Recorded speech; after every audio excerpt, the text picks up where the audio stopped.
पूर्वा, पण माझा कुर्ता कुठे आहे? बाजूला शोध जरा. हे बघ, हात आहे एकदम कोंबून ठेवते एक तर कपडे.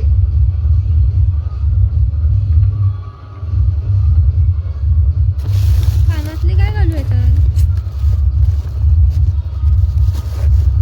आई ते बटरफ्लायचे कानातले कुठे आहेत? तिथेच एक शोध. बरं. ड्रॉवर मध्ये बघ, ड्रॉवर मध्ये. हे आई ड्रॉवर मध्ये नाहीये, मी बघितलेले. तुझा एक बॉक्स आहे बघ ठेवलेला, त्याच्यात असतील. हा बघते. हे आई हे काय? काय करू नको, पटकन तयारी कर. मॅच होतंय, घालून जाऊ का? बरोबर आहे. आईने मला कधी एक घड्याळ का नाही दिला घालायला? किती छान आहे, किती मॅच होतो या कुर्त्याला. अगं पूर्वा, आवरलं का? लवकर कर. किती कटकट करते. मग लवकर ये आणि नीट जा आणि सांग जेवायला आहेस की नाही. गेली पण पोरगी सांगत पण नाही की जेवायला आहे की नाही.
तू आलीस?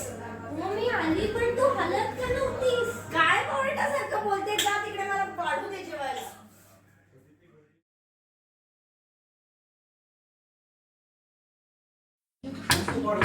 पूर्वा, पूर्वा दार उघड. पूर्वा बाई दार उघडते हा आता. पूर्वा काय झालं पूर्वा, आणि हे काय सांग मला. तू सांग हे काय मला. पण तुला का नाही कळत आहे? तू का हात लावला माझ्या गोष्टींना? पण तू काय ते तर सांग काय हे. मी तुला सांगते आज, खरं सांगते. आलं असं होतं ना, जेव्हा मी तुझ्या वयाची होती ना, तेव्हा मी अशीच बाहेर फिरत होती आणि छान मी गोल्ड चेन घातलेली. तुला आठवतं ना, मला माझ्या आईने गोल्ड चेन दिलेली ती, आणि एक पर्स पण होती माझ्यासोबत. 2 गुंड आली आणि त्यांनी माझा पर्स खेचण्याचा प्रयत्न केला, माझी चेन ओढण्याचा प्रयत्न केला, आणि तेव्हाच मी हे वॉच दाबलं होतं.